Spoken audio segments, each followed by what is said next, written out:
Welcome to the Sharkpreneur podcast with Kevin Harrington and Seth Greene. Kevin Harrington is the inventor of the infomercial, one of the original sharks from the hit TV show Shark Tank, and has generated over $5 billion in TV and digital direct response sales. Seth Greene is the world's first trusted authority on cutting-edge direct response marketing, a best-selling author, and the only 3-time Marketer of the Year nominee. On the podcast, Kevin and Seth interview sharkpreneurs who share straight talk on what it takes to explode your business. Why do so many businesses struggle while others seem to explode overnight? Do you wish you had the secret to this type of exponential growth? Now, I've scaled more than 20 businesses to over $100 million, and it's not just luck. In my new book with Mark Tim, Mentor to Millions, you'll learn the repeatable framework I use in all my business ventures for massive success. Order at kevinmentor.com and get over $1,000 in bonuses. Head to kevinmentor.com. Welcome to the podcast. This is your host, Seth Greene. Today I have the good fortune to be joined by Stephen Garcia-Vidal, attorney at EPGD Law. Stephen specializes in wills, trusts, probate, guardianship, estate planning, among other things. Stephen, thanks so much for joining us. Oh, you're welcome. Let's go back in time a little bit. What inspired you to become an attorney? Well, it goes back to my dad and my basically my ascendants. My grandfather was an attorney back in Cuba, and my dad was an attorney also in Cuba, and then renewed his license here. We practiced together. And it was his area of law before I even got into this area of law. It was something that I kind of shunned at the beginning because I was doing other areas of law. But then I found out that not only do I like what I do, I love what I do. I ended up pursuing it. It's not as stressful as other areas of law like litigation. And when you can say that you love your work and go every day, you love what you do every day, it really does make it a lot fun to, every day is definitely a challenge, but at the same time, it's rewarding.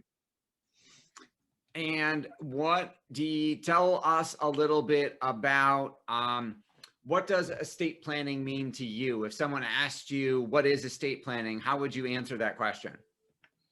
Yeah, I guess to tell the lay person on the street, I'd say planning for your death. I mean, the only guarantees in life are death and taxes. And so, people I would think that would be the best description, is to plan for your death and not put so much burden on your heirs. That's the main thing, and avoid what I tell people in my B&I group, and always is avoid probate. And if you don't want to do that, I can make an appointment with me. It would be a Zoom or a phone call, and I'll tell you how much people spend on probates, and it's nothing compared to what people spend on an estate plan. So I mean, that's just the way it is. That makes sense. What are some of the most common mistakes people make when it comes to estate planning that you get to help them with? Yeah, unfortunately, so they come to me when they forgot to put a beneficiary on the bank account. One was, I can't say the names, but I can just say Sure, their identity is obviously confidential. Yeah, well, it's attorney-client privilege, and not only that, I mean, there is the probates are public record, but believe it or not, they literally just they redact everything when you try to look it up. Just so you know, when people try to get online. Basically, like I said, it's forgetting to put a beneficiary on a beneficiary card. This client in particular spent over $10,000, and basically it was just one little card that something happened. They added the name, but it wasn't correct, and by the time they corrected it, the person had passed away, and that's too late. So, and the assets were over $500,000. So you can only imagine it's as simple as just putting a beneficiary or doing a trust, which would then avoid all that, but basically just a beneficiary designation on a card. And we have basically all those topics on our website that people could visit, EPGD Business Law. But I'm also supposed to be promoting, let me give you the other one if I can already.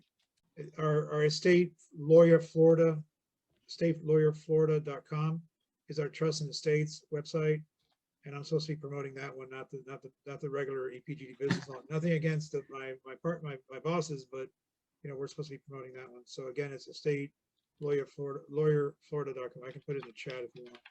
Nope, no problem. Got it. All right. So you talked about people not naming beneficiaries. What are some other common estate planning mistakes that get made? Yeah, not doing a will. That's number one. However, I will repeat that does go to probate. So people think, oh, I mean, it used to be, I don't know if you watch any, or anybody in your listen to your podcast is watching any Hollywood movies where they basically they see it's usually an older person, an older attorney. Nothing against the elderly people in this country, but they usually that's the stereotype. You know, they'll put an attorney that's older, and then they'll sit in a room and they'll read the will or do a video, and they'll say, I don't represent you, I represent the personal representative, and basically just read the will, and then everybody thinks, oh, this is what I get, this is what I get, and it's not the way it works. The way it works is the will is deposited with the court, and then the probate is filed, and then the only one that will read that, well, personal representative will read it, and also when it goes to court, it'll be admitted and then a court order. So there's not really a reading of the will until somebody challenges it. But that's a mistake not to have a will. And I think that another mistake is just not to do a trust, especially when you can avoid probate by doing a trust. And I do something called a pour over will, which actually transfers like a glass pouring basically a container, a pitcher of water into glass. If something happens to a property that you didn't put in the name of the trust, you can a little transfer over to the trust through probate. But basically, those are the two common mistakes of people not of what they should do, which is a beneficiary designation and during a will and possibly a trust. That's okay. With the changes to, the marital exclusion that keep changing depending on who's in office, how does that affect like a credit shelter trust or some of the other trusts that you might recommend? Well, for now, being at 11.75, I believe it's 11.74, it went up a little bit. That basically, there's not really much to worry about. It used to be people did irrevocable trusts to try to avoid, state taxes. But now what's happening is because it's so high, which it might come down under the current administration, then what people are just basically doing revocable trusts. And any other type of trust, that's a case by case basis. But yeah, it's 2021, it's 11.7 million. Of course, for a couple, it'll be double that amount, so 22 million or 23.4. But again, it's so high, nobody falls under that. I mean, very few people. I'd say the Jeff Bezos of the world and the Richard Bransons of the world, those might be in there because it's over, they're billionaires. But yeah, depending on the trust, there's so many different types of trusts that I would have to discuss it with the client. And then of course, my first consultation is free. I have a free 30-minute consultation. Then from there, I go ahead and obviously if they retain me, I go further. I mean, I'll go 45 minutes if they have to. I don't start charging by the minute, and most of our fees, Seth, are flat fees for estate planning. So how does the complication of, let's say, cognitive issues, Alzheimer's, dementia, how does that affect someone's estate plan? That's very important because if for example, if they're incompetent, or doesn't have incapacitated, I can't even do it. It would be unethical for me to do it. Any attorney that does that shouldn't be practicing estate planning or practicing at all. I mean, that's just, and of course, if I see they're lucid and they have capacity, I make sure that I ask some questions. If they're incapacitated, I get a doctor's report. So what that affects is that instead of a estate plan, it's going to go to a guardianship, which I also do. Guardianships, let me tell you right now, just like I love my area of practice, I don't love guardianships. I do it because the clients, it's basically a demand from the clients. It's a request from the clients. And to accommodate my clients, I've done it. I can't tell you, I love guardianships. I do them because the clients request it and I try to help them out. But they are very complicated, Seth. They basically last until you die. They require annual accountings. They're a pain. And every year, I mean, don't get me wrong. I make extra money doing the annual accountings, doing the extra work, which I delegate, and then I do a lot of it. I try to supervise that. But the problem is that the guardianships are just, they're just, again, they're complicated, expensive. There's a two-part process, which I can get into if somebody asks me about it, or if you ask me about it. But yeah, that's why I make sure that they are lucid, have capacity, and that doesn't mean that if let's say they're in a wheelchair, that doesn't mean that they don't have capacity. Of course they have capacity. I'm talking about mental capacity. So physical incapacity does not prevent anybody from doing a estate plan. Not. There's no requirement that you, just because you have a disability, that you cannot do. In fact, you should do it. If you are disabled or have some impediment, you should do it. That makes a lot of sense. With how do clients find you? How do the folks find out about you? Yeah, that's a great question. Basically, I mean, through EPGD, we have business law and our estate planning website and department. They find us through the website, and I guess through the Google SEO type referrals, which come to the partners, and then the partners they'll screen we call them PNCs, potential new clients, and then from there they're screened and then assigned to us. But me in particular, individually, I've been doing this 23. I'm going on 24 years very soon, and I just have lifetime clients. That's what my clients do. All my clients are happy. Obviously, when you have a attorney-client relationship, it's not perfect. Just like any marriage, it's not perfect. But at the end of the day, my clients love me, and I love them back. They do. They keep coming back. They keep giving me more work. So it's usually through referrals, through the firm, or through BNI. I don't know if you've heard of BNI. Yep, I was in BNI for 8 years. Yeah, I rejoined again. The word of mouth there helps out, spreads the word. So the word of mouth is just like my dad used to do it. And I belong to several referral sources, such as Dade County Bar, Broward County Bar, and Legal Shield, which are all, Legal Shield's a prepaid legal. And they come through there. It's just that they get a little discount if they come through one of those sources. And then just other attorneys, accountants, and financial advisors are great sources. But basically, this marketing technique, like this podcast, I don't know how many people are going to hear it, but it's we do some of that, but not really as much as probably you do.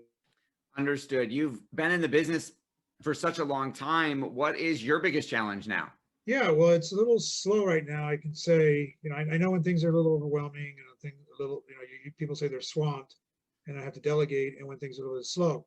So I pace myself, but my biggest challenge is getting work, getting referrals when it's slow, and that's when you don't have as much time. When you're busy and you're swamped, you don't have time to market.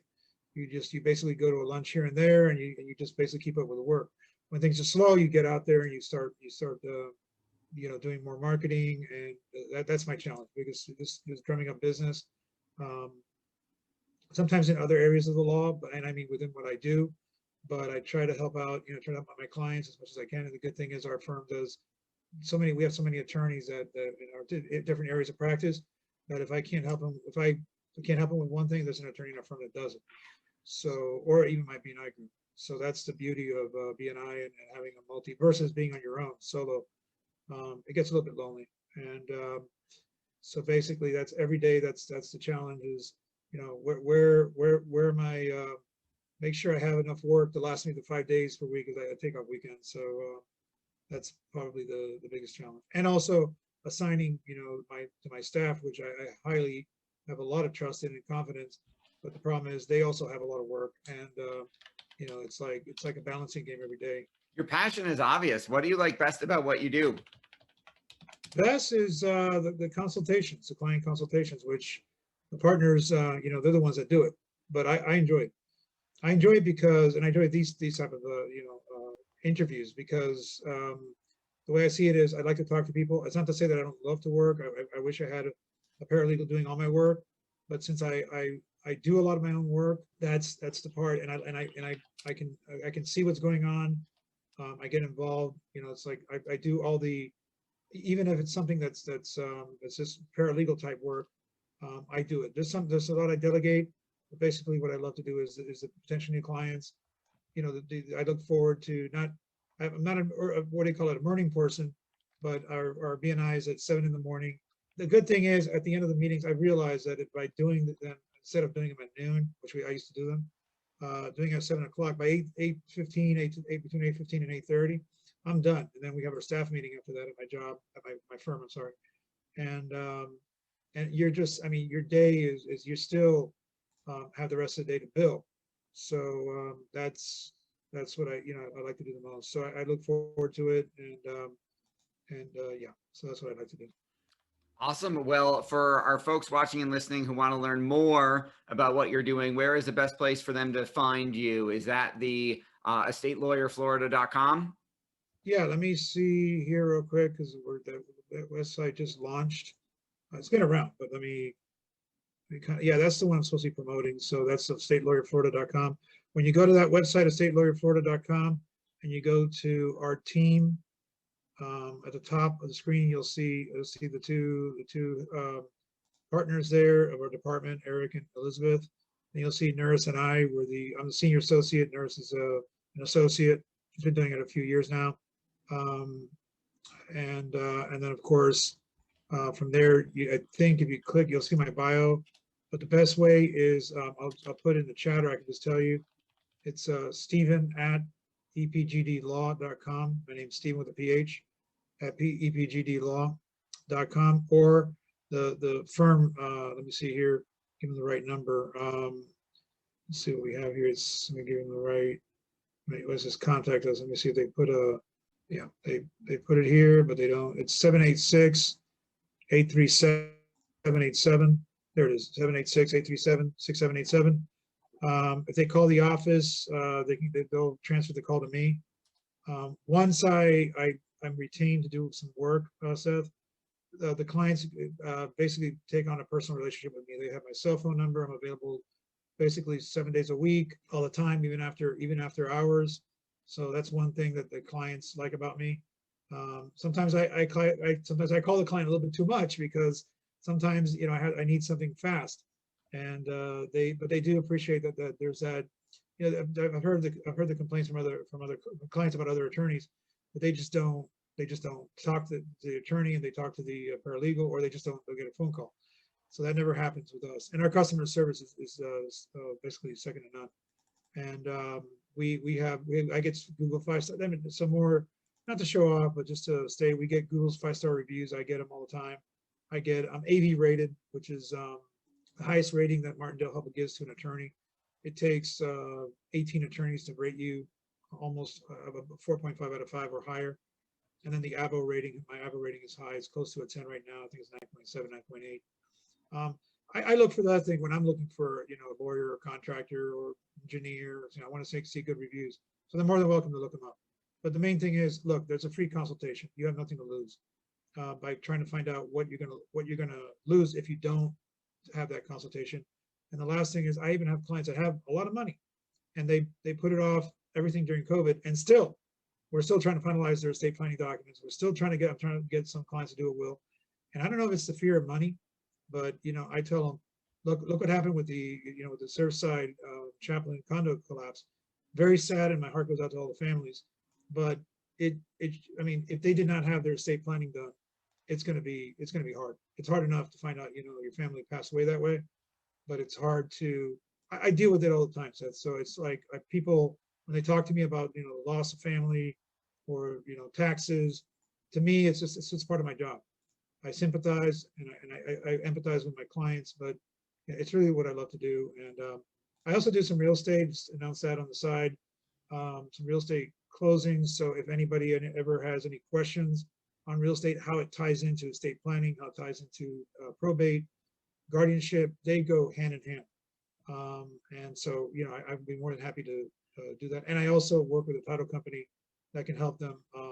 We can do from contract to close. I don't know if you've heard of that. It's called contract to close. So you get legal representation. You go with a title company. There's nothing wrong with that.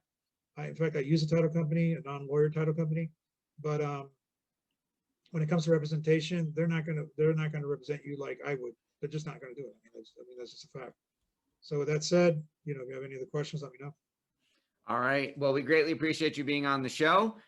We will make sure to share it with our audience. This has been Seth Greene with Stephen Garcia-Vidal of estatelawyerflorida.com and EPGD Business Law. Stephen, thanks so much for joining us. Sure, thank you.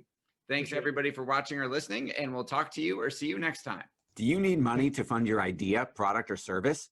Are you ready to take your business to the next level, but need capital to get it done? Kevin Harrington has heard more than 50,000 pitches and knows how to help you make the perfect pitch to get the funding for your entrepreneurial dream. He's distilled the process down in his perfect pitch cheat sheet, and it's yours for free. Just text PITCH to him right now at 727-888-2100. Text PITCH to 727-888-2100 right now and claim your free perfect pitch cheat sheet. Text PITCH to 727-888-2100 to start funding your dream today. This show has been produced by Market Domination, LLC. To discover how you can have your own show completely done for you and turn it into a real published book and become the authority in your marketplace, go to www.marketdominationllc.com/podcast offer.